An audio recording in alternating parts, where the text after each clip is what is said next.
Schemering Sintel by N00813. Chapter 8. Ember.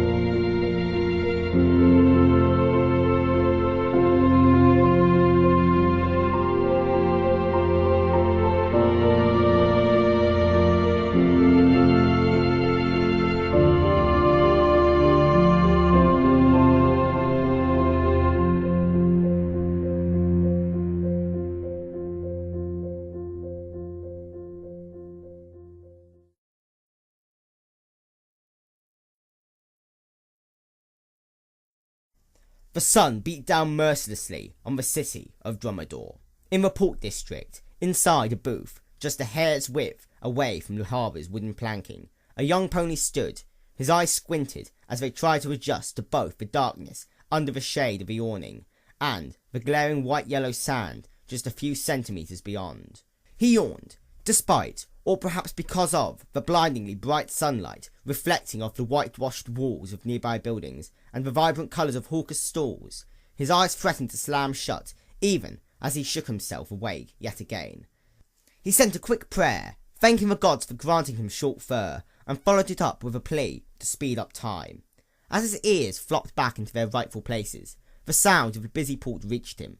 Seagulls chirped and screeched as their silhouettes danced in the sky.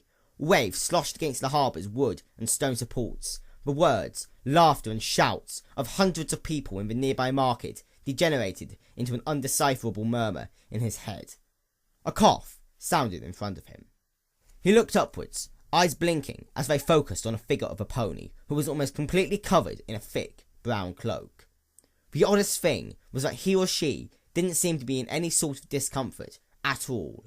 A cold drop of sweat rolled down his back, and every nerve down the length of his spine tingled as it travelled. Something was off. How may I help you?" he asked, hesitantly. "Ticket," she said. Her voice was high-pitched enough to be female, and he felt her eyes boring into his chest like a drill. He stared stupidly for a moment, before his brain caught up to his muscles, and he found his hoof shaking as he reached out for a stamp with one hoof, and the ticket strip with another. The other pony still hadn't moved her lavender hooves. She hadn't shifted at all. He could see the silver-grey metal winding around her legs like thin, lethal snakes, as much a part of her skin as her. The power in there was almost palpable, even when she wasn't using it. His heartbeat raced as he caught himself staring, and he diverted his gaze away onto his own hooves, before stammering out, "Destination?" "Equestria." Her voice wasn't too loud or too quiet, nor was it dripping with malice or unthinking joy that was often bundled along with insanity. He couldn't figure out why it hung in his ears like it had, unnerving him as he stamped out the first box on the ticket. Which ship?" His voice stumbled a bit as it came out of his throat. It was like staring down a hungry lion that would tear him into screaming pieces if he showed any hint of weakness. He gulped down a glob of saliva, feeling the slop run down his suddenly dry throat. "Soonest to depart." There it was again, the utterly, unbelievably normal voice attached to this otherworldly figure, still lacking any obvious emotion, but managing to somehow chill his spine. He quickly shoved the finished ticket out, before remembering that he was supposed to be asking for money. Payment is 2,000 bits, or..." He paused to smack his dry lips together. 1,000 rival." She turned to her side, and suddenly his mind was full of images of his own broken, bloody corpse, with strips of flesh missing as she sat in the cavity where his heart was, raw red meat dangling from her mouth. The heavy thunk of a bag of coins hitting the wooden counter brought him out of those increasingly morbid thoughts, and he fumbled around with the bag for a little while before pouring the contents into a counter. There was exactly 2,000 bits worth of gold sitting inside the machine by the time the bag hung limp and empty from his hooves. He nodded and forced himself to raise his eyes to look at her as he reached out with the finished ticket grasped in his hoof. He wished he hadn't, and at the same time realised exactly why. He recognised that look. It was the same distant, glassy stare that some of the old mercs in the bar would fall back on as they watched the alcohol warm up in the blazing sun. It wasn't cold hate or burning anger or anything simple like that. In her eyes, a cold abyss sat where warm life once had been. There was only a tiny glimmer of light left, deep in the blackness, like a single burning ember in an extinguished fire pit. He shivered, instantly retracting his hoof once she had taken the ticket in a field of magenta magic. The trickle of energy dancing across his skin barely registered in his mind. Equestria Border Guard, present your documents for entry. We reserve the right to deny access. Illegal immigration is a crime, punishable by prison and deportation. Please keep order. We will punish troublemakers. Twintel had finished reading all 3 of the posters hanging on the walls. The colours had faded with time, but they were still legible. With a snort, she closed her eyes before glaring straight ahead. This must have been the 15th time she'd found her eyes drifting around the hall. Nothing had changed since her last scan, of course. No assassins lay in wait. There was no crackle of electricity that heralded a stray lace stream whipping towards her. No sudden splatters of blood against the stone walls. Her ears only heard the shuffling of hooves against the tiled floor. Her eyes only saw the long lines in front and behind her. And her nose only smelled the blend of stale, briny seaside air mixing with the sweat of hundreds. It was all quite normal. She felt her face twist, the corners of her lips turning upwards. Next. She ignored the frustration and boredom drilled into the immigration officer's voice as she stepped into the square on the ground in front of her. It was nothing special, simply a different shade of colour than the tiles surrounding it, faded red inset into sickly green.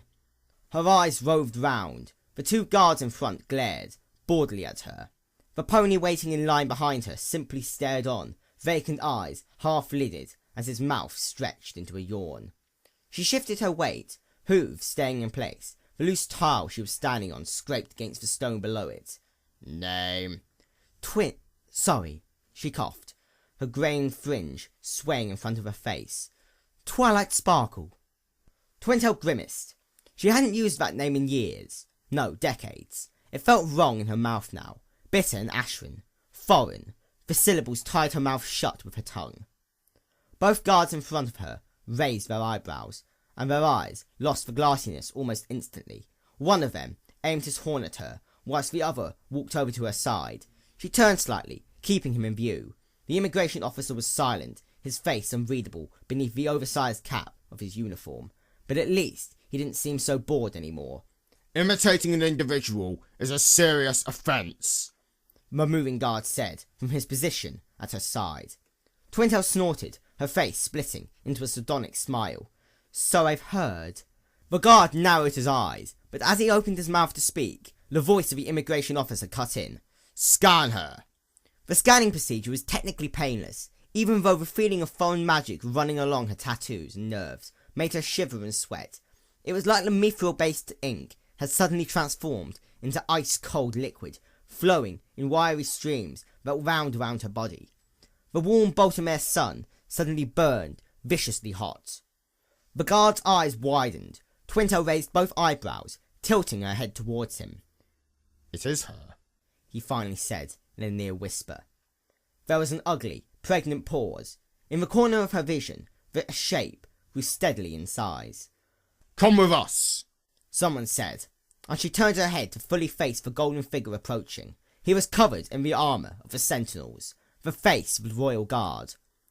The golden metal glinted in the shafts of sunlight that punched through the windows at the rear of the hall, where a small crowd was gathered in front of the exits of the port concourse.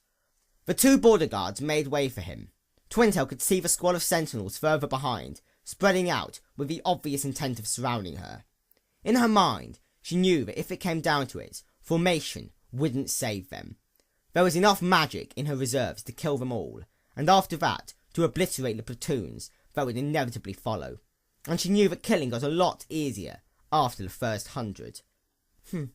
Very well, she said, and he turned around as the squad assumed a loose arrowhead formation around her.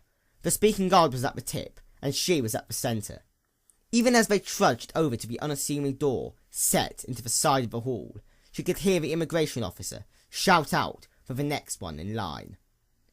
The room was a glorified cell. The door swung open, hinges creaking in protest. As Twintel passed it, she could see the many deadbolts set into its frame, silhouetted by a pale blue glow of a merrily humming power gem. A cushion, lumpy and yellowed, sat forlornly against the two glaring white walls in a corner.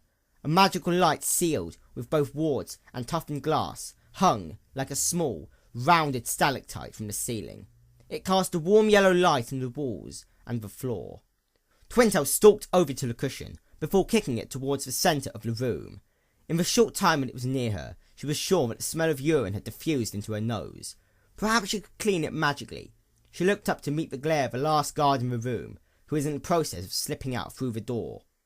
It closed with a solid thunk and the tiniest screech of scraping metal, and flickered blue for a split second as the magical ward's circuits closed. The purple glow wrapped around the pillow, lifting it into the air. In a second the magic dispersed, and the pillow fell as soft and fluffy and clean as the day it had been made. If only all problems were that easy to solve. A cough from above drew her eyes, although her ears had already tracked the intruder's almost silent approach. Twintel closed her eyes and exhaled softly, before blinking them open at the pony before her. She was shorter than Twintel remembered. What happened to my... The smallest hint of hesitation. Student. The newcomer's voice hadn't changed over the years at all. It was still soft and light, almost as if she was singing the words out, and exuded care and kindness. Twintel found that she wasn't surprised at all. It made sense, in fact. The princess had more than 1,000 years' worth of practice and experience in speaking like this. Twintel smiled, almost involuntarily, but Celestia's face remained blank, her eyes wide and full of worry, the memory of an accident in a bright courtyard back in the day, back when she was Twilight Sparkle. The unicorn blinked. Twilight shook her head slowly, her eyes drifting towards the door. It was slightly ajar, but she still couldn't hear anything outside. The wards, she supposed. She took a deep breath, carefully measuring out her words and balancing her tone. Even then, it sounded empty to her, like she was reading out of a script. I'm not your student anymore. I've read the papers, Princess Celestia. Why? She breathed, almost whispering, the phrase sounding more like a plaintive cry than a question. Twintel kept silent, turning her head towards the door and showing the side of her head to the princess. The tattoo shone painfully bright under the room's harsh lighting, silver-grey stripes that cut through her skin like frozen quicksilver. I've spent 20 years searching for the dragon that in the end didn't exist anymore. I've spent half my life researching friendship and the other half going against those very principles. You were right, princess, Twintel murmured, her gaze still fixed on the crack between the door and the frame. Then again. Salty, sticky coastal air wormed into her nostrils. The smell wasn't that different from all the other port cities she'd visited. All of them were pretty much the same. You usually are, Twintel finished. Celestia sighed, her shoulders slumping slightly against her frame. I'm sorry, Twilight. Twilight Sparkle is dead. Twintel glanced at the princess out of one eye, her voice quiet but even, soft, yet utterly unshakable. She was on her deathbed 17 years ago, but she passed away only a year or two ago. Celestia's eyes widened, and her mouth began to draw open into a snarl. But then she slumped back, shifting back into her previous position, wings folded back against her side. So then, who are you? I go by Twintel now, the unicorn replied, strands of grey mane falling over her eyes as she cricked her neck. Dimming Ember, Celestia murmured, shaking her head. Whispers, rumours and murmurs seemed to rush past her ears. They flicked, and the ghostly sounds disappeared. Twintel turned her head back to look at her former mentor in the eye, her ears flickering. And don't be sorry. It wasn't your fault. The princess held her gaze for a moment, before they both looked away in unison. You see, some souls die in battle, some die in their sleep, and some just die for no reason at all, Twintel murmured, staring into and past the wall. Her tone was conversational, but the look in her eyes wasn't. Celestia recognised the stare. It was glassy and distant, looking out to some point that no pony else could see. The unicorn across from her might as well have been half a world away. In that moment, the princess knew for sure that her student wasn't a meter away, speaking with her, but long lost in the darkness of the known world. And there was nothing Celestia could do about it, except try and heal the bits that had remained and returned. Memories of a wooden caravan, a desert encampment, a savannah clearing, a frigid mountain peak rushed through Twintel's head. She closed her eyes, feeling droplets of warmth collect in the corners. "I'm sure you tried to do the right thing." Celestia's voice was as quiet as her own. Twintel nodded slowly and drew a wavering breath. She blinked, and suddenly the glistening in her eyes was gone. Define right. The Sun Princess paused. She'd heard her fair share of such questions, but never once from Twilight. There was already an answer prepared in one of the vast corners of her mind, but she ignored it. Twilight Sparkle never asked a question without a reason deep inside her purple head. Celestia wasn't sure about Twintel though. She settled on what was in hindsight the vaguest answer possible. "I'll know it when I see it." Twintel made a barking noise that sounded like a cross between a laugh and a sob, and her voice was suddenly bitter and full of venom. "Huh, then maybe I did do the right thing." "I'm sure you did what you had to do." Suddenly Celestia found it very difficult to smile. She wasn't sure she even believed what she was saying. Twintel was silent for almost 10 seconds, before she grunted and turned to face the wall. "No, that's what every pony says. I didn't have a duty or an obligation to kill him. I did it because I choose to do it, to save him." Celestia licked her dry lips for a moment. Her next few words were edged with horror. "It was Spike, wasn't it? He was the one, and you killed him." Twintel tensed at the name, and turned to fix Celestia with a hard, cold, empty stare. The Sun Princess suddenly remembered how it had felt when she had to do something similar. A little bit more than 1,000 years ago. Her heart turned into a ball of ice that sank slowly downwards towards her stomach. She was staring into the abyss, and the abyss stared back into her. "Yes, it was," Twintel said, her eyes still boring into the princess's own. She licked her lips, tasting non-existent ash on the dry skin. "But that's okay. I did the right thing." Celestia couldn't stop herself collapsing onto the ground. Her hind knees buckled as memories of Spike flashed through her head in spasms of colour and emotion. Playdates with her and the guards, his first birthday in the castle, the celebration they'd had, the first time a jet of flame had burst out of his mouth. In a split second, all that and more crashed into the structures holding her mind together. She just let herself fall against the wall, like a broken doll tossed aside. Something inside Twintel cracked, fractured, and then disintegrated into a billion pieces. It was a feeling she'd gotten used to.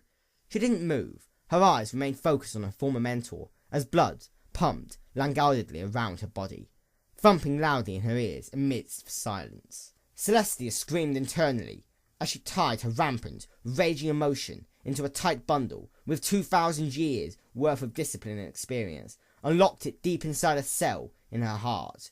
She could examine it later. The tears lining her face she brushed off with a quick hoof.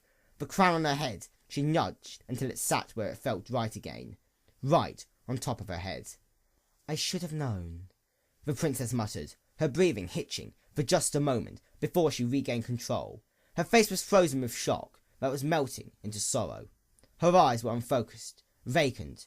"The guard search party simply disappeared. I should have seen it coming. I should have..." Now that Twintel thought about it, there had been a small mention of a missing equestrian military expedition in one of the newspapers about a decade and a half ago. The only reason she'd remembered it was because she'd sworn she'd seen some of the ponies in the picture before. "You and me both, princess," she thought bitterly. Her ethereal glowing mane fluttered weakly as she sighed, the sound mixing with the imaginary, faraway hiss of breaking waves. "They were my best, and so were you," she said, looking forlornly at Twintel. "Why? How did it come to this?" "I saved him," Twintel murmured. "It was the right thing to do. It had to be." "You saved him from himself," Celestia replied, equally softly, shaking her head incessantly. Neither pony could meet the eyes of the other. "Had you turned around, Many more would have died, and the world would have been, she swallowed, face creased, a worse place. Twintail's laugh was mirthless, flavoured like ash, and sounding almost like choked sobs. Maybe, but I'd learnt to become selfish when I was searching for him. Altruism doesn't happen out there, Princess, as I'm sure you know. I'm sure it wasn't my moles that led me to choose this. I'd lost track of who I was on my journey. I adopted measures that were once unpalatable. Intimidation turned into violence. Violence turned into bloodshed. Bloodshed into murder. In the end, I wasn't me anymore, and Spike had taken a parallel path. Maybe I'd lost sight of my goal too. Maybe my definition of mercy and salvation had changed over the years. Maybe I wanted to play the hero again. I don't know for sure. But I knew this for sure. If it wasn't me, it would have been someone else. You and I have both seen the bounty. I'd seen his scales covered in blood, and that was the result of just 20 years, and I didn't want him to suffer any more. If I'd left the mountaintop, he wouldn't have left with me. He'd gone too far, for everyone. Even existing was a death sentence. You know, it's ironic. The greed growth both saved his life and condemned him to death. Still, in hindsight, if I'd left, maybe I wouldn't be feeling so empty now. Maybe I wouldn't be suffering now. Maybe I could just forget about him. Well, that didn't work in the year I'd waited before setting out on this whole misadventure. Now I don't know. I knew eventually he was going to fall. The only difference would be who dealt the killing blow. Death by 1,000 sword slashes, or a single blast. I made the choice for him. You might not think that's right, but in the end, it was down to me, and I made the choice. Celestia listened to all of this, her mouth hanging open slightly, and her eyes wrinkled. Emotions she'd thought long buried were whirling around her head, taunting her, telling her that she'd failed yet again. She couldn't do much but nod mutely, processing all that she'd heard and discarding the answer. This couldn't be happening. Twintail's voice had cracked at the end, and she growled, suppressing a scream of frustration and despair that clawed at her throat. Several haggard breaths later, she coughed and settled into a practiced, natural state. Her voice was still a murmur. Any more questions, Princess? For the shortest span of time, a whisper of a smile spread across Celestia's lips, but it was never quite reached. Why did you choose to come back? Twintail looked at the princess, her face haunted. I wanted to go home. The princess's own breath shook slightly. What you want isn't always what you get. No, but you can always hope. And sometimes that's all you have. A little ember of hope. Celestia took a moment to simply exhale and inhale, blinking her eyes open before smiling, just the smallest smile. Twintail could see how forced it was. The corners of her lips were in the knots in a tug of war, with sorrow seeking to drag it down and willpower trying to resist the inevitable. Very well. By the way, you have some old friends that want to see you. Old friends? Twintail racked her brain. Fuzzy shapes took form from the blackness that was her mind, but they didn't sharpen into anything resembling comprehensible faces. The shapes weighed down on her brain like lead on paper, and she found herself pushing the images away before she sank into the darkness. Follow me, Celestia said, her horn glowing as the door swung open under the sheen of gold. For a second, Twintail's mind flashed back to a memory. A field of golden flakes hung above her head, like burning, brilliant amber leaves spinning off into the black heavens. She blinked, shaking her head, and recovered to see Celestia's two magenta eyes stare down at her in concern. I'm following, Twintail replied. Her words bounced around in her head for a fraction of a second before her ear twitched. Apologies, Princess. Celestia's frown deepened, and her eyes hardened into amethysts for just the briefest of flickers. Twilight. Twintail's chest tightened, as if someone had clamped it in between a vice and was slowly applying pressure. Her face felt frozen in its blackness, as if the muscles were twitching beneath, but the skin remained frustratingly rigid. The princess closed her eyes, breathed in, and her face fell back into blank neutrality. Twintail, there's no need to call me that. That forced smile slid off her face to reveal the tiredness beneath. Despite everything, I still... She paused momentarily. care for you. The same way you care about all of your subjects. Of course, Princess, Twintel replied after a moment's hesitation. No bitterness at all, just mutual understanding. If Celestia had picked up on that short pause, she didn't show any sign of it as she walked through the doorway. Twintel pushed herself up to her hooves, hardened herself, and trotted behind her former mentor. Another memory of a bright and sunny Canterlot summer's day. She deepened her frown, eyes flicking between each guard as her hooves propelled her forwards.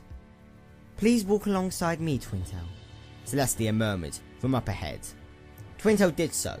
Experience had taught her that it was unwise to disregard a royal request, especially so when she was surrounded by loyal guards. For some reason, that made one of her remaining heartstrings twinge with just the slightest hint of discomfort. They walked out through a wide doorway into a public concourse. One path in the middle was bordered by guards and official tape, and on both sides, photographers stood with massive cameras poking out over their heads. The devices flashed like twinkling stars or sparkling scales. She kept walking forwards, ignoring the yelps as the sentinels shoved the crowd back, the heat of hundreds of bodies and the gazes from 1,000 eyes. One of the guards opened the main door for them, and they walked through. Celestia paused to thank the guard, who chuckled nervously. Twintel merely stood stock still, keeping her eyes forwards. Light poured through the open doorway, almost burning in its intensity. She looked down at the shadow cast by the doorframe, light and dark, side by side, and all she had to do was go from one side to the other. Hope sparked deep inside her, that ember that refused to die. But like all fires, it's a double-edged sword. It can keep you going through the darkest times, and it can grow and morph to destroy you and everyone around you. She could almost feel Celestia's soft, sad glance at the top of her head. At least it wasn't an axe, she thought. Her lips twisting upwards, and then she stepped forwards, out of the dark, and into the light. White filled her vision for a moment.